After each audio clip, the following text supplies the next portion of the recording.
Listeners, আজকের যে প্রথম ঘটনাটি বলবো সেই ঘটনাটি আমাদের পাঠিয়েছে বিপ্লব।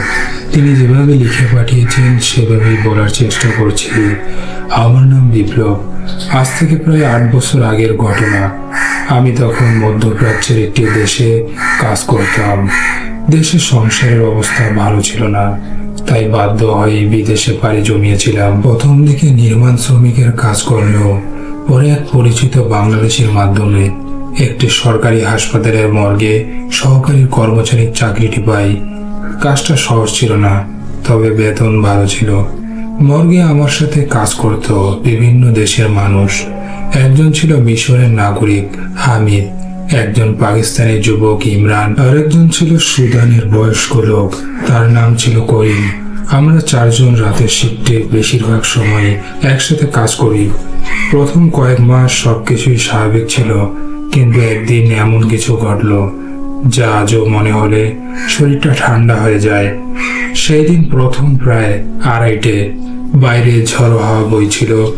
হাসপাতালের অধিকাংশ আলো নিভে গেছে, শুধু জরুরি বিভাগে আলো জ্বলছিল। আমি তখন মর্গের রেজিস্টারে আপডেট করছিলাম।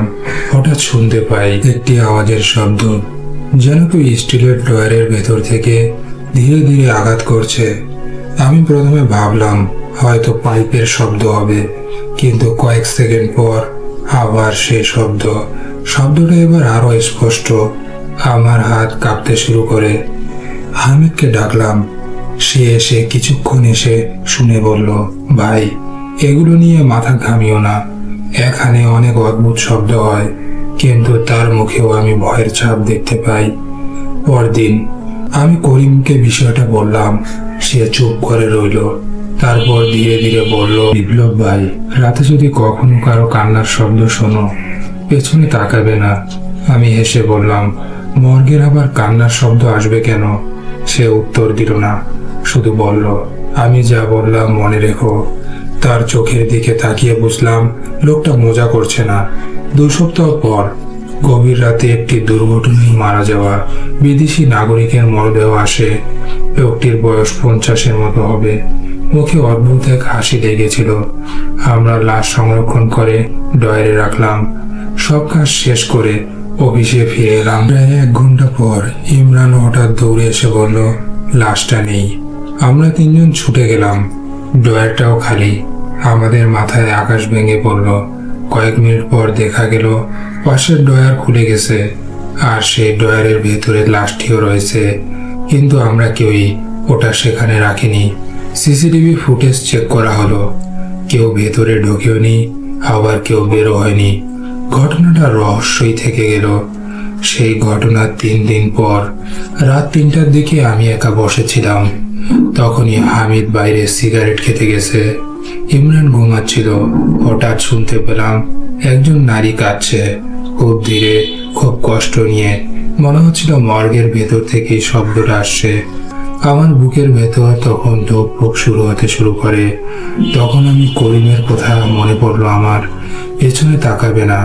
আমি সামনে তাকিয়ে বসে রইলাম, কিন্তু কান্নার শব্দ ক্রমেই আসতে লাগলো। এমনকি মনে হলো ঠিক আমার কানের পাশে কেউ দাঁড়িয়ে আছে। আমি চোখ বন্ধ করে বসেছিলাম। প্রায় 5 মিনিট পর শব্দটা থেমে গেল। যখন সাহস করে পেছনে তাকালাম, কেউ নেই, কিন্তু আমার চেয়ারের পেছনের মেঝেতে ভেজা পায়ের ছাপ দেখা যাচ্ছিল, যেন কেউ পানি মেখে হেঁটে গেছে। আর এই কয়েকদিনের পর একটি রাত হলো যা আমার জীবন বদলে দেয়। সেদিন হাসপাতালের অন্য একটি ভবনে বৈদ্যুতিক সমস্যা হয়েছিল, ফলে পুরো মর্গ ভবনে আমরা 2-3 জনই ছিলাম, আমি আর হামিদ ভাই। আর রাত প্রায় 3:30। হঠাৎ সব আলো নিভে যায়। চারদিকে অন্ধকার। জেনারেটর চালু কয়েক সেকেন্ড সময় লাগার কথা, কিন্তু কয়েক সেকেন্ডে আমার কাছে কয়েক ঘন্টার মতো মনে হচ্ছিল। অন্ধকারের মধ্যে হঠাৎ করে শুনলাম অনেকগুলো মানুষের হাঁটার শব্দ, ধীরে ধীরে একসাথে, যেন কেউ করিডোর দিয়ে হেঁটে যাচ্ছে, কিন্তু সেখানে তো কেউ থাকার কথা নয়। তারপর শুনলাম কেউ আমার নাম ধরে ডাকছে, বিপ্লব। আমি জমে গেলাম। আবারও সেই নাম ধরে ডাকা। কণ্ঠটা মানুষের হলেও অস্বাভাবিক ঠান্ডা। হামিদ আমার হাত শক্ত করে ধরে বলল, কথা বলো না একদম। ঠিক তখনই জেনারেটরটা চালু হয়ে যায়, আলো জ্বলে উঠল, আর আমরা যা দেখি আজও ভুলতে পারিনি। মর্গের করিডোরের শেষ মাথায় একজন দাঁড়িয়েছিল, সাদা কাপড়ে ঢাকা, মুখ দেখা যাচ্ছে না। সে ধীরে ধীরে আমাদের দিকে তাকালো, তারপর করিডোরের দেওয়ালের ভেতর মিলিয়ে যায়। আমরা দুইজন সেটা দেখেছিলাম। পরদিন সকালে করিম সব বললাম করিমকে, কিন্তু সে দীর্ঘশ্বাস ফেলল, তারপর বলল, আমি 20 বছর ধরে এখানে কাজ করছি, অনেক রাত দেখেছি, অনেক কিছুই দেখেছি, সবকিছুর ব্যাখ্যা হয় না। এরপর সে জানালো, বহু বছর আগে মর্গের পুরনো ভবনে একটি অগ্নিকাণ্ড হয়েছিল। সেখানে কয়েকজন কর্মচারী অবঘাতে মারা যায়। তারপর থেকেই অদ্ভুত ঘটনাগুলো শুরু হয়। পর আমি চাকরি ছেড়ে দেওয়ার সিদ্ধান্ত নিই, কিন্তু সেই রাতের ঘটে সবচেয়ে ভয়ঙ্কর ঘটনা। আমি একা ডিউটিতে ছিলাম, হঠাৎ একটি ড্রয়ার নিজে থেকেই খুলে যায়, তারপর আরেকটি, তারপর আরেকটি, একসাথে কয়েকটি স্টিলের ড্রয়ার খুলে যাওয়ার বিকট শব্দ। পুরো মর্গ যেন কেঁপে উঠল। আমি দৌড়ে বের হতে যাই, কিন্তু দরজাটা বন্ধ, ভেতর থেকে খুলছে না। ঠিক তখনই দেখলাম করিডোরের শেষ মাথায় কয়েকটি অবয়ব দাঁড়িয়ে রয়েছে, তাদের চোখ দুটো অন্ধকারের মধ্যেও জ্বলজ্বল করছে। আমি আর কিছু না ভেবে জোরে জোরে দোয়া পড়তে শুরু করি। কয়েক মুহূর্ত পর দরজাটা হঠাৎ করে খুলে যায়। আমি প্রাণপণে দৌড়ে বাইরে চলে আসি। সেদিনের পর আর কখনো সেই মর্গে ফিরে যাইনি। আজও আমি বিদেশে আছি, তবে অন্য কাজ করি। অনেকেই আমার ঘটনা শুনে বিশ্বাস করে না, হয়তো তাদের কথাই ঠিক, হয়তো এসবের কোনো বৈজ্ঞানিক ব্যাখ্যা আছে, আবার হয়তো কিছু রহস্য মানুষের জ্ঞানের বাইরেই থেকে যায়। কিন্তু একটা কথা আমি নিশ্চিত করে বলতে পারি, সেই মর্গের শেষ রাতের পর আমি আর কখনো অন্ধকারের করিডোরে একা হাঁটতে সাহস পাইনি। আর মাঝরাতে যখন হঠাৎ দূর থেকে ধাতব কিছুতে শব্দ হয় আর ভেসে আসে সেই শব্দ, তখন আজও আমার শরীরটা কেঁপে ওঠে। এই ছিল ঘটনা। প্রিয় লিসেনার্স, এবার আমরা পরের ঘটনায় চলে যাচ্ছি। আমার নাম রাতুল, পেশায় আমি একজন ট্রাক ড্রাইভার। প্রায় 12 বছর ধরে দেশের বিভিন্ন জেলায় পণ্য পরিবহন করছি। রাতের অন্ধকারের রাস্তা, নির্জন হাইওয়ে, ঝড় বৃষ্টি, এসব আমার কাছে নতুন কিছু নয়। অনেক অদ্ভুত ঘটনা দেখেছি, অনেক ঘটনাও দেখেছি যা আমার চোখে দেখা, কিন্তু আজে যেই ঘটনাটা বলবো সেটা আমার জীবনের সবচেয়ে ভয়ঙ্কর রাত। আজও মাঝরাতে নির্জন রাস্তা দিয়ে ট্রাক চালাতে হলে সেই রাতের কথা মনে পড়ে যায়। ঘটনাটা প্রায় 5 বছর আগের। আমি তখন চট্টগ্রাম বন্দর থেকে একটি বড় কন্টেইনার নিয়ে উত্তরবঙ্গের দিকে যাচ্ছিলাম। আমার সঙ্গে ছিল হেল্পার বাবু, বয়স কম কিন্তু খুব সাহসী ছেলে ছিল। সেদিনের সন্ধ্যার পর আমরা যাত্রা শুরু করি। প্রথম কয়েক ঘন্টা সবকিছুই স্বাভাবিক ছিল, রাস্তা ফাঁকা, আবহাওয়া ভালো ছিল। আমরা ঘটনাটা আরো এগোচ্ছি। প্রায় রাত 12:30টার দিকে আমরা একটি রাস্তার পাশের হোটেলে থামি। চা খাওয়ার সময় এক বৃদ্ধ লোক আমাদের দিকে তাকিয়ে বললেন, কোথায় যাচ্ছ? আমি গন্তব্যের কথা বললাম। বৃদ্ধ কিছুক্ষণ চুপ করে থেকে বলল, পাহাড়পুরের জঙ্গলের রাস্তা, রাত 3টার পরে পার হইও না। আমি হেসে বলি, কেন এ কথা আপনি বললেন? লোকটা কোনো উত্তর দেয় না, শুধু বলে, যদি রাস্তার পাশে কাউকে দাঁড়িয়ে থাকতে দেখো, ট্রাকটা মোটেও থামাবে না। কথাগুলো শুনে আমরা হাসতে শুরু করি, কিন্তু কয়েক ঘন্টা পরে বুঝেছিলাম বৃদ্ধ মোটেও মজা করেনি। রাত 2টার পর আমরা সেই জঙ্গল এলাকার কাছে পৌঁছাই। হঠাৎ চারদিকে ঘন কুয়াশা নেমে এলো। এত ঘন কুয়াশা আমি খুব কমই দেখেছিলাম। হেডলাইটের আলোয় কয়েক গজেরও বেশি যেতে পারছিলাম না। রাস্তার দুপাশে শুধু অন্ধকার, মাঝে মধ্যে দূরে শিয়ালের ডাক ভেসে আসছিল। বাবু তখন চুপচাপ জানালার বাইরে তাকিয়েছিল। হঠাৎ বাবু বলল, ভাই, সামনে কেউ দাঁড়িয়ে আছে। আমি গতি কমালাম, দেখলাম সত্যি একজন মানুষ রাস্তার পাশে দাঁড়িয়ে আছে, কালো কাপড় পরা, মাথা নিচু, একদমই নড়ছে না। আমি বৃদ্ধের কথা মনে করে ট্রাক না থামিয়ে সামনে এগিয়ে গেলাম, কিন্তু কয়েক মিনিট পরে বাবু কাপা গলায় বলল, ভাই আবার দেখেন। আমি সামনে তাকিয়ে জমে যাই। একই মানুষ, একই পোশাক, একই ভঙ্গি, আবার রাস্তার পাশে দাঁড়িয়ে। কিন্তু এটা কিভাবে সম্ভব? আমরা তো তাকে আগেই দেখেছিলাম, পিছনে ফিরে এসেছি। লোকটাকে পেরিয়ে যাওয়ার কিছুক্ষণ পর অদ্ভুত একটা শব্দ শুনতে পাই, ধূপ ধাপ এসব শব্দ। মনে হচ্ছিল ট্রাকের ছাদের ওপর কেউ হাঁটছে। প্রথমে ভাবলাম গাছের ডাল লেগেছে হয়তো, কিন্তু শব্দটা একটানা চলতে লাগলো। ধূপ ধাপ যেন আরো বেড়েই চললো। বাবুর মুখ সাদা হয়ে গেছে। সে ধীরে ধীরে বলল, ভাই ছাদের উপরে কিছু তো আছে। আমি রিয়ার ভিউ মিররে তাকালাম। প্রথমে কিছু দেখতে পেলাম না, তারপর হঠাৎ 1 সেকেন্ডের জন্য দেখলাম ট্রাকের কন্টেইনারের ওপর একটা কালো অবয়ব বসে আছে, দুটো চোখ অস্বাভাবিক জ্বলজ্বল।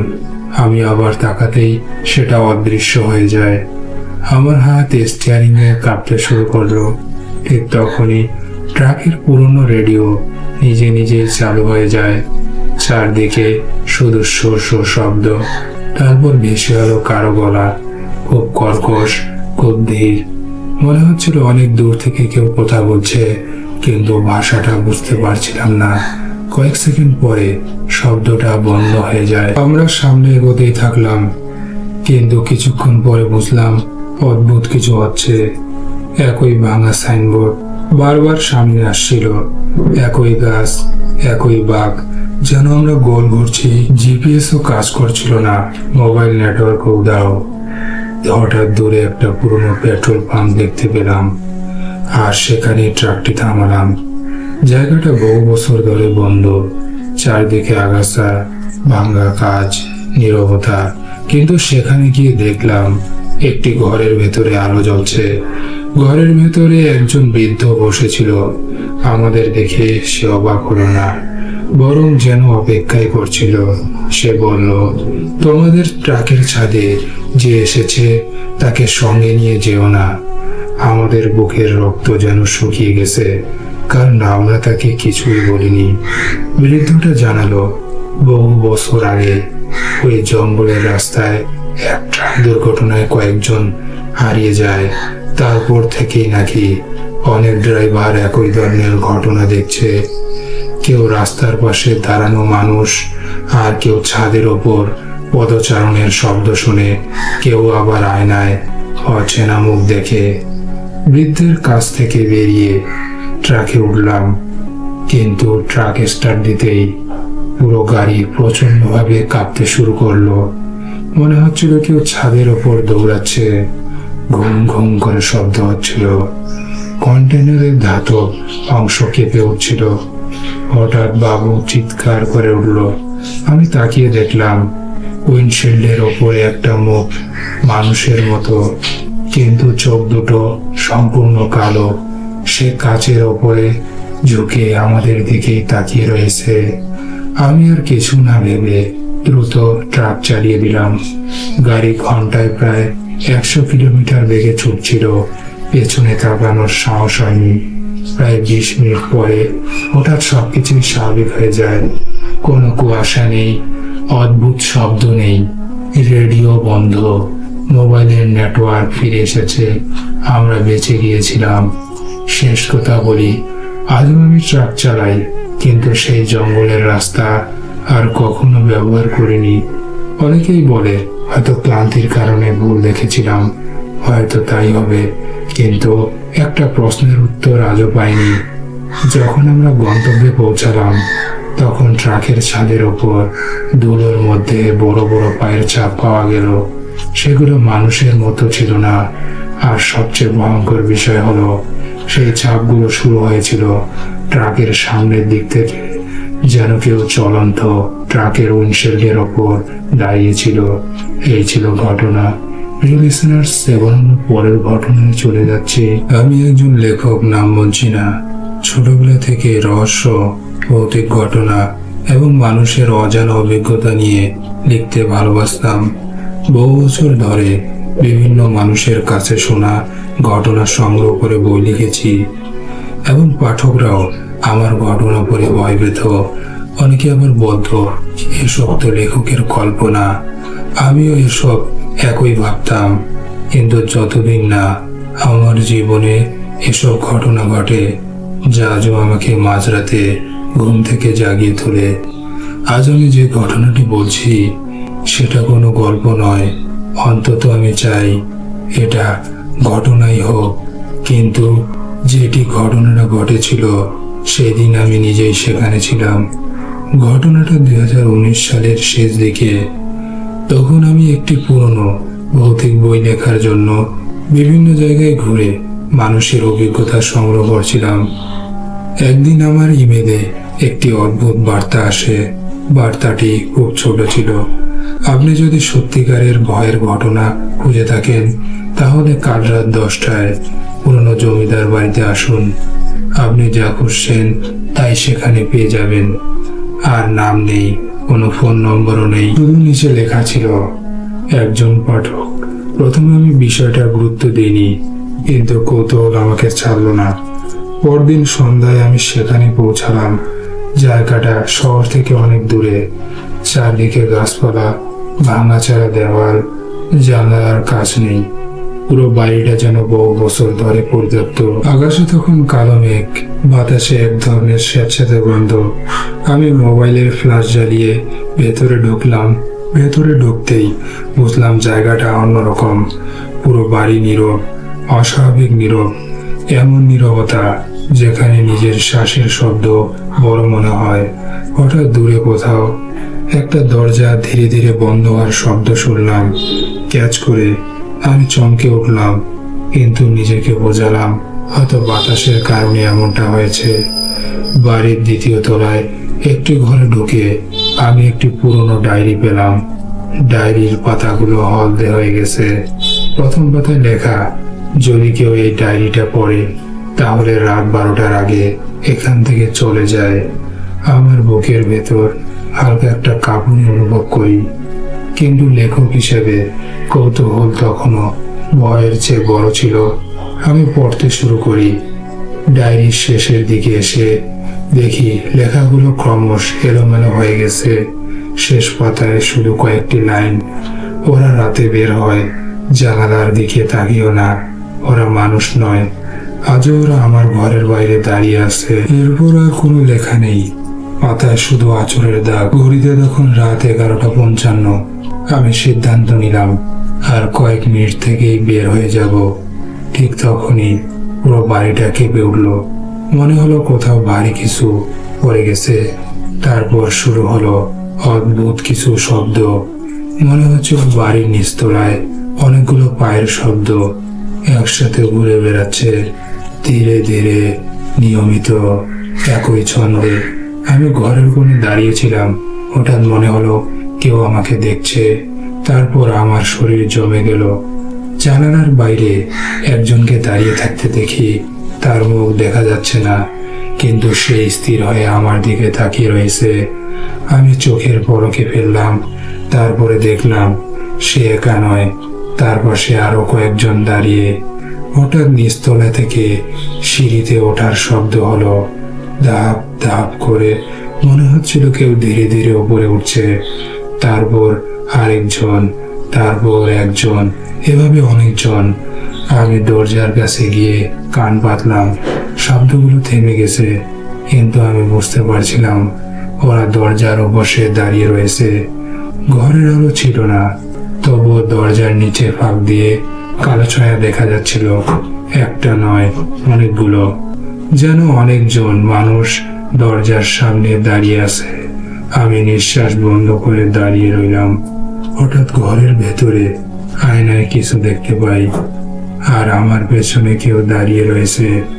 আমি ধীরে ধীরে ঘুরে তাকাই, কেউ নেই। আবার আয়নার দিকে তাকালাম, সেখানে এখনো সেই অবয়ব দাঁড়িয়ে। সে আমার দিকে তাকিয়ে আছে, কিন্তু ঘরের ভেতরে বাস্তবে কেউ নেই। আমি আর এক মুহূর্ত সেখানে থাকিনি। দরজা খুলে দৌড়ে নিচে নেমে এলাম। বাড়ি থেকে বের হয়ে গাড়ির দিকে ছুটলাম। গাড়িতে উঠে পিছনে তাকানোর সাহস করিনি, সোজা শহরে ফিরে এলাম। সেই রাতের ঘটনার পর আমি প্রায় 1 সপ্তাহ কোনো কাজ করিনি। লেখার টেবিলে বসলেও সেই জমিদার বাড়ির কথাই মনে পড়তো। জানালার বাইরে দাঁড়িয়ে থাকা অবয়বগুলো, দরজার নিচে দেখা ছায়া, আর সেই অদ্ভুত ডায়েরি বারবার আমার মাথায় ঘুরছিল। আমি নিজেকে বোঝানোর চেষ্টা করেছিলাম যে হয়তো সবকিছু ভয়ের কারণে ভুল লিখেছিলাম, কিন্তু একটা প্রশ্ন আমাকে শান্তি দিচ্ছিল না। ডায়েরিটা কার ছিল, আর সেই শেষ পর্যন্ত কি দেখেছিল?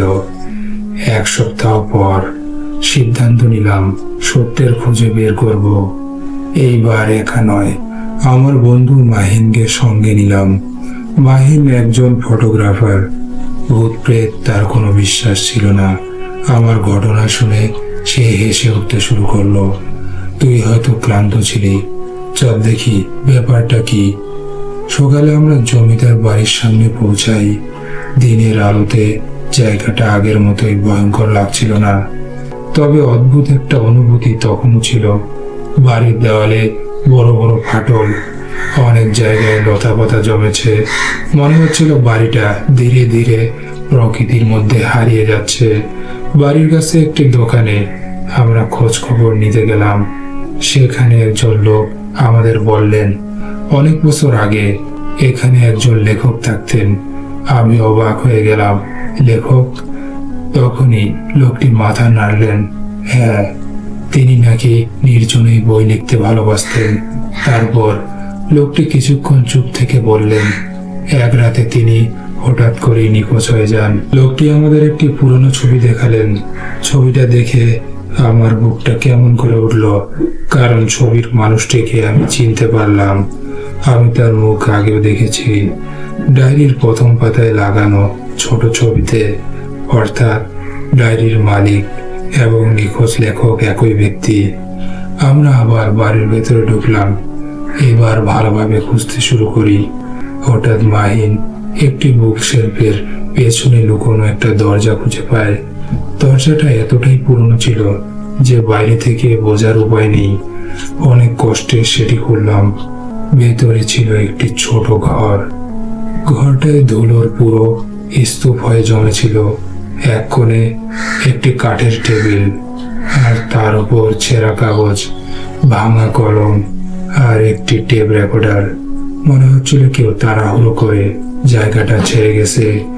অবিশ্বাস্য হলেও সত্যি, রেকর্ডারটি এখনো একটি পুরনো ক্যাসেট ছিল। আমরা সেটি চালু করার চেষ্টা করি। কিছুক্ষণ শুধু শ শ শব্দ হলো। তারপর একজন মানুষ কণ্ঠ শোনা যায়, গলাটা কাঁপছে। লোকটি বলছিল, যদি কেউ এটা শুনে থাকেন তাহলে এখান থেকে চলে যান। তারপর কয়েক সেকেন্ডের নীরবতা, আবার সেই কণ্ঠ, ওরা জানালার বাইরে দাঁড়িয়ে আছে। হঠাৎ রেকর্ডিং এর ভেতর অন্য শব্দ শোনা গেল, অনেক মানুষের ফিসফিস, যেন একসাথে অনেকগুলো গলা কথা বলছে, কিন্তু ভাষা বোঝা যাচ্ছিল না। তারপর লেখকের আতঙ্কিত চিৎকার, এরপর সম্পূর্ণ নীরবতা। রেকর্ডিং শেষ। আমরা দুইজন একে অপরের দিকে তাকালাম। ঠিক তখনই মাহিন হঠাৎ চুপ হয়ে গেল। আমি জিজ্ঞেস করলাম কি হয়েছে। সে কাবা হাতে ঘরের কোণার দিকে ইশারা করে। আমি তাকিয়ে দেখলাম দেওয়ালের উপর একটি মানুষের ছায়া, কিন্তু ঘরে আমরা দুইজন ছাড়া আর কেউ নেই। মাহিন দ্রুত ক্যামেরাটা তুলে ছবি তুলল। ফ্ল্যাশ জ্বলে উঠল। 1 সেকেন্ডের জন্য পুরো ঘর আলোকিত হলো।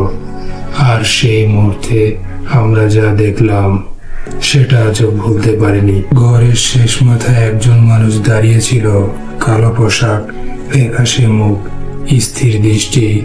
ফ্ল্যাশ নিভে যেতেই লোকটা অদৃশ্য হয়ে গেল। আমরা দুইজন দৌড়ে ঘর থেকে বেরিয়ে এলাম, কারণ আমরা তখন কাঁপছিলাম। মাহিনের মুখ সম্পূর্ণ সাদা হয়ে গেছে ততক্ষণে। সে শুধু বলল, আমি আর এখানে 1 সেকেন্ডও থাকবো না। বাড়ি থেকে বেরিয়ে আমরা ক্যামেরার ছবিগুলো দেখতে শুরু করলাম। প্রথম কয়েকটি ছবি স্বাভাবিকই ছিল, কিন্তু শেষ ছবিটা দেখে আমাদের শরীর ঠান্ডা হয়ে যায়, কারণ সেখানে শুধু সেই কালো পোশাকের মানুষটাই ছিল না, তার পেছনে আরো অনেকগুলো মুখ দেখা যাচ্ছিল। সবগুলো মুখ জানালার বাইরে থেকে ভেতরে তাকিয়েছিল। সেদিন রাতে বাড়ি ফিরে আমি ছবিটা আবার দেখতে বসলাম। জুম করে একটি মুখের দিকে তাকাতেই বুকের ভেতরটা কাঁপন শুরু হলো, কারণ সেই মুখটা আমার নিজের মতোই দেখতে ছিল, একদম আমার মতোই। একই চোখ, একই চেহারা, একই হাসি। আমি সঙ্গে সঙ্গেই ল্যাপটপ বন্ধ করে দিয়েছিলাম। কিন্তু সেদিন রাত থেকেই একটি নতুন ঘটনা শুরু হলো। প্রতিদিন রাত 3টার দিকে আমার ঘরের দরজার বাইরে কারো হাঁটার শব্দ শোনা যেতে লাগলো, আর সেই শব্দ দিন দিন আরো কাছে আসতে লাগলো। সেদিনের পর থেকে আমার জীবন ধীরে ধীরে বদলে যেতে শুরু করলো। আগে আমি রাত জেগে লিখতে ভালোবাসতাম। গভীর রাত ছিল আমার সবচেয়ে প্রিয় সময়। চারপাশ শান্ত থাকতো আর আমি ঘটনার জগতে হারিয়ে যেতাম। কিন্তু এখন রাত নামলেই বুকের ভেতর অজানা এক অস্বস্তি কাজ করত, কারণ আমি জানতাম রাত 3টা বাজলেই কিছু একটা ঘটবে। সেই দিন ঘড়িতে রাত 2:55 বাজে। আমি বিছানায় শুয়েছিলাম, ঘুম আসছিল না। মাথার ভেতর বারবার সেই ছবির কথাই ঘুরছিল, যেখানে আমার মতোই দেখতে একটি মুখ জানালার বাইরে দাঁড়িয়েছিল। হঠাৎ ঘড়ির কাঁটায় 3টা ছুঁইল। ঠিক তখনই শব্দটা শুনতে পেলাম, খস খস মতো শব্দ। মনে হচ্ছিল কেউ দরজার বাইরে ধীরে ধীরে হেঁটে যাচ্ছে। আমার বুকটা কেঁপে ওঠে। শব্দটা কয়েক সেকেন্ড চলল, তারপর থেমে গেল। আমি সাহস করে দরজাটা খুললাম, কিন্তু বাইরে কেউ নেই। করিডোর সম্পূর্ণ খালি। পরদিনও একই ঘটনা ঘটল। রাত 3টা, আবার সেই শব্দ। এইবার মনে হলো শব্দটা শুধু হাঁটার শব্দ নয়, যেন কেউ দরজার সামনে এসে দাঁড়িয়েছে। আমি নিঃশ্বাস বন্ধ করে শুনতে লাগলাম। তারপর খুব আস্তে ঠাস করে মনে হলো দরজায় কেউ একবার হাত রাখলো, তারপর সবই শান্ত। পরদিন সকালে মাহিন আমাকে ফোন করলো। তার গলা কাঁপছিল। আমি জিজ্ঞেস করলাম কি হয়েছে। সে বলল, কাল রাতে আমি ছবিগুলো আবার দেখেছিলাম। তারপর কিছুক্ষণ চুপ থেকে বলে, শেষ ছবিতে নতুন একটা মুখ দেখা গেছে। আমার হাত ঠান্ডা হয়ে গেল, কারণ ছবিগুলো তো আগেই দেখা হয়েছে, নতুন মুখ আসবে কিভাবে। আমি দ্রুত মাহিনের বাসায় গেলাম। সে কম্পিউটারে খুলে ছবিটা দেখালো। আমার শরীর কেঁপে ওঠে, কারণ সত্যি নতুন একটা মুখ দেখা যাচ্ছিল। আগে সেখানে কিছুই ছিল না। এখন স্পষ্ট দেখা যাচ্ছে একজন লোক, যা জানালার পাশে দাঁড়িয়ে রয়েছে। বয়স্ক মতো দেখতে, তার চোখ দুটো অস্বাভাবিক বড়, আর তার মুখে অদ্ভুত একটা হাসি। আমরা আবার ডায়েরিটা বের করি। হঠাৎ লক্ষ্য করলাম মাঝখান থেকে কয়েকটি পৃষ্ঠা ছেঁড়া। অদ্ভুত বিষয়। আমার স্পষ্ট মনে আছে প্রথমবার ডায়েরি পড়ার সময় এই পাতাগুলো ছিল। আর তাহলে সেগুলো গেল কোথায়? ডায়েরির সূত্র ধরে আমরা একটি পুরনো লাইব্রেরিতে গেলাম, যেখানে জমিদার বাড়ি সম্পর্কে কিছু তথ্য পাওয়া যেতে পারে। অনেক খোঁজাখুঁজির পর একটি সংবাদপত্রের কাটিং পেলাম। প্রায় 40 বছর আগের খবর। শিরোনামে ছিল রহস্যময়ভাবে নিখোঁজ জনপ্রিয় লেখক। খবরটি পড়ে আমরা স্তব্ধ হয়ে গেলাম, কারণ নিখোঁজ হওয়ার আগে সেই লেখক নাকি একটি বই লিখেছিলেন। বইটির নাম রাত 3টার অতিথি। আর খোঁজ করতে গিয়ে জানতে পারলাম বইটি কখনো প্রকাশিত হয়নি, কারণ লেখক নিখোঁজ হয়ে যাওয়ার পর তার পাণ্ডুলিপিও হারিয়ে যায়। কিন্তু সংবাদপত্রে একটি লাইন লেখা ছিল, লেখক দাবি করেছিলেন প্রতিদিন রাত 3টায় একজন অদ্ভুত অতিথি তার দরজার সামনে আসে। আমার গলা শুকিয়ে গেল, কারণ ঠিক একই ঘটনা এখন আমার সাথে ঘটছে। সেই রাতে আমি ঘুমাইনি। ঘড়ির দিকে তাকিয়ে বসেছিলাম। 2:59, তারপরে 3টা। এইবার শব্দটা আগের চেয়ে স্পষ্ট। ধীরে ধীরে দরজার সামনে থামলো, তারপর নিঃশব্দ। আমি দরজার দিকে তাকিয়ে রইলাম। হঠাৎ দরজার নিচের ফাঁক দিয়ে একটি ছায়া দেখা যায়, কেউ বাইরে দাঁড়িয়ে রয়েছে। আমার শরীরটা কাঁপছিল, তবুও সাহস করে বললাম, কে? কোনো উত্তর নেই। কয়েক সেকেন্ড পর খুব ধীরে একটি কণ্ঠস্বর শোনা গেল। কণ্ঠটা ফিসফিসের মতো, মনে হচ্ছিল অনেক দূর থেকে আসছে। সে শুধু বলল, ডায়েরির বাকি পাতাগুলো খুঁজে বের করো। আমি সাহস করে দরজাটা খুলে ফেললাম। করিডোর ফাঁকা, কেউ নেই, কিন্তু মেঝেতে একটা পুরনো কাগজ পড়ে আছে। কাগজটা তুলে নেই। এটা ডায়েরির ছেঁড়া পাতাগুলোর একটি, কিন্তু সেটা এখানে এলো কিভাবে? পাতায় কাপড় লেখা, যদি তুমি এই লেখাগুলো পড়ো তাহলে বুঝবে ওরা তোমাকেও খুঁজে পেয়েছে। আমি যে ভুল করেছি তুমিও সেই ভুল করছো। জমিদার বাড়ির উত্তর দিকে কূপের নিচে সত্য লুকিয়ে থাকতে পারে, কিন্তু সাবধান। এরপর লেখাটি হঠাৎ শেষ হয়ে গেছে। আমি যখন পাতা পড়ছিলাম, জানালার কাছে কারো প্রতিচ্ছবি দেখতে পেলাম। ধীরে ধীরে মাথা ঘুরিয়ে তাকালাম। জানালার বাইরে একজন দাঁড়িয়ে রয়েছে, তার মুখ অন্ধকারে ঢাকা, কিন্তু আমি নিশ্চিত ছিলাম সে মানুষটা আমাকে দেখেছে এক দৃষ্টিতে। তার মুখে ধীরে ধীরে এক হাসি ফুটে উঠেছে। ঠিক তখনই আমার ঘরের আলো সব নিভে গেল। এরপরে লেখকের সাথে কি হলো তা জানতে অবশ্যই আমাদের ইউটিউব চ্যানেল সাবস্ক্রাইব করে বেল নোটিফিকেশন অন করে আমাদের পাশে থাকবেন। আমরা ঘটনাটি পরবর্তীতে দেওয়ার চেষ্টা করব। বাকি ঘটনাটি আপনারা চান কি চান না তা অবশ্যই কমেন্ট বক্সে লিখে যাবেন। আর আপনারা নিজের খেয়াল রাখবেন। আজকের মতো বিদায় নিচ্ছি। আল্লাহ হাফেজ।